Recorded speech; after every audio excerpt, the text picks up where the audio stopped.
Wait, tell the people about your show. Please come to it. 5 seconds or less. What's different in this show? It's New York's only burlesque improv contest. Right. And every Thursday you can come to Freddie's Bar and Back Room to see burlesque from various producers. Go back to work. Thank you. All right, let's do old school vlog with an actual mirrorless camera and a shotgun mic. I haven't done this in a really long time. Come with me to film a burlesque show in New York City. These are the things that we are bringing, and all of that can fit into this. And yes, that is a tiny beer cooler. We'll go in depth a little later. But yeah, that's what we're bringing. Let's go to Freddie's Bar in Brooklyn. Computer, turn off all lights.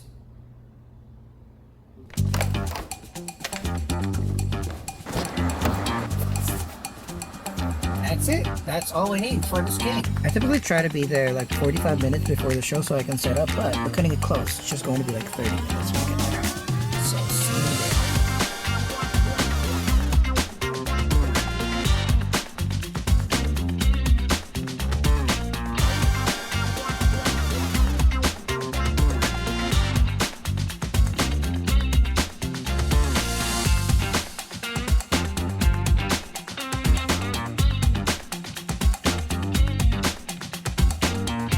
Welcome to the Glitter Gauntlet!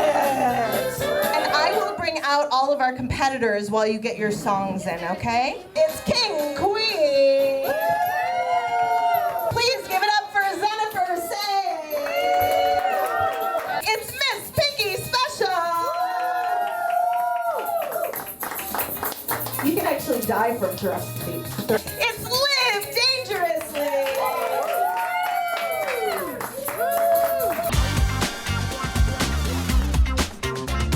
All right, it's the next day, and I have unpacked. Now it's time for the arduous task of backing up all the data that we've gotten from last night's shoot and start cutting the performance videos. But again, I still want to do somewhat of a easy vlogging setup. So I am just gonna haphazardly put this camera on a little tripod right here.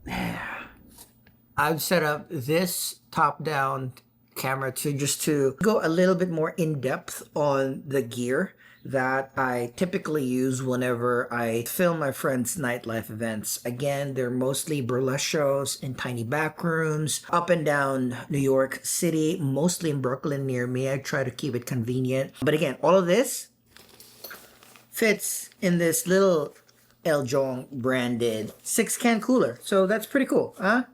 And simply the heart of the setup would be the action cameras. So the A camera will be the Action 5 Pro, and I have 2 Action 4s. One super clamped onto the audio cabinet, shooting back into the crowd, but it'll also shoot towards the back of the room. So if the performer goes down the aisle, interacts with the audience, we have that Action 4 filming that.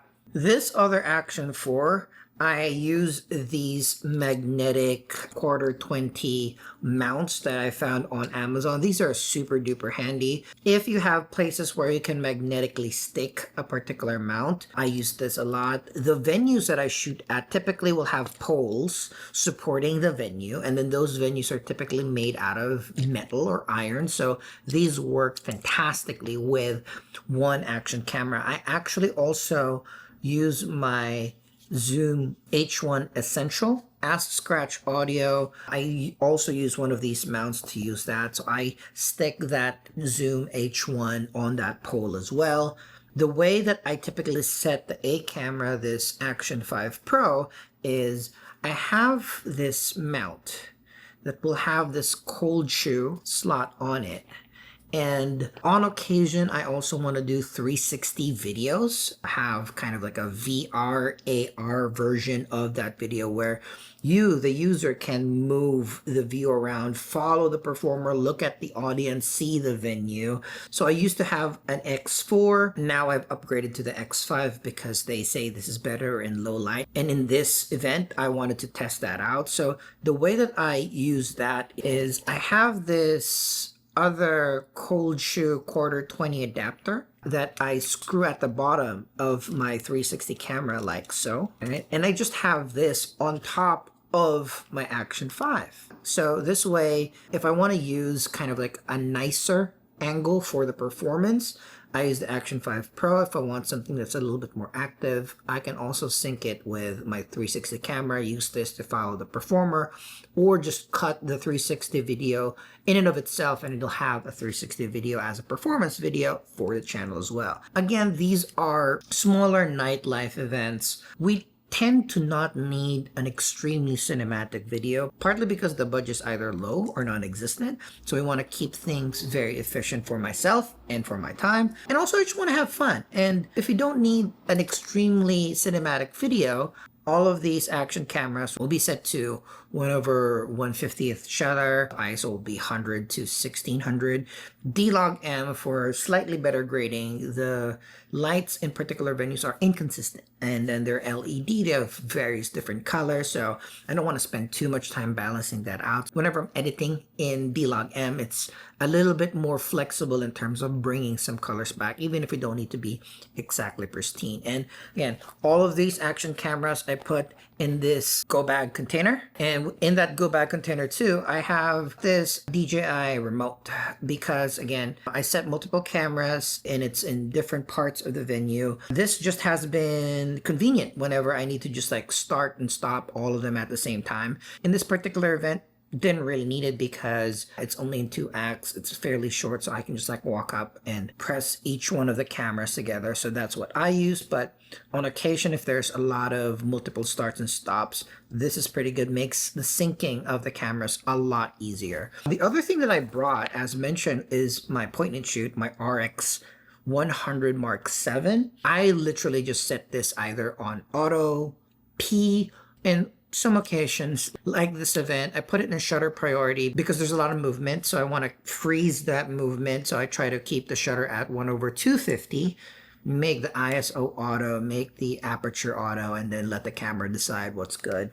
And then I don't need to be extremely filmic or, think too much. We just want a lot of snaps, a lot of, make a lot of fun collages and reels for not only the event, but the performers. And this camera is in this little low pro couch that I have. And the way that I mount these cameras into different parts of the bar is I have, a bigger clamp for my main action camera, the Action 5 Pro, which will have the 360 camera on top. So I need a little bit of like a more reliable mount that I kind of just like clamp onto the middle desk that can shoot the stage a little bit more clearly. I have this extra stick from Insta360 as extender where I connect this with these friction arms from Small Rigs, so I can have the camera on a stick like so, and then the Insta360 camera on top of that. I can level it, balance it out, make sure that I have a pretty decent angle at the full main stage, and that's how I mount these. And I have a little smaller clamp for one of the other action cameras that doesn't use the magnetic mount. And with that, I have a little bit of a longer friction arm, so I can angle it a little bit towards the crowd more conveniently. So yeah, that's pretty much the setup. I try to film 1 or 2 events a month. I do this for my practice because I have fun. I love supporting my friends. They are way more talented than I am, and I like amplifying what they do to a bigger audience. So hopefully you guys can subscribe to the channel and then follow them in their socials. Every single performer video that I do, I have their links on the description. And at this point, we have hundreds of performance videos, hundreds of performers from in and around New York. And I'm very, very proud that I am able to help them in the small part that I can. So if you guys love watching live art performances, if you're interested in opening up your horizons to something that is a little bit more unique than what you'd see on TV, Backroom, New York nightlife burlesque. That's a little sexy, a little risque, sometimes a little dangerous, all in all super duper fun. Please, I drop at least one performance video every week. Some of them will be in 360 format, so it's highly interactive and super fun. And I hope to see you guys back in the channel. Let me know what you guys think. Let me know if there are performers that you know in and around New York that you'd like to see more of. Yeah, maybe I can pop in, document a little bit of their performance and their friends' performances, and we can all have a grand old time enjoying live art. Thanks again for joining me in one of the fun nights that I have here in New York. I hope to see you in the next video. Hope to see you then. And with that, thank you very much and goodbye.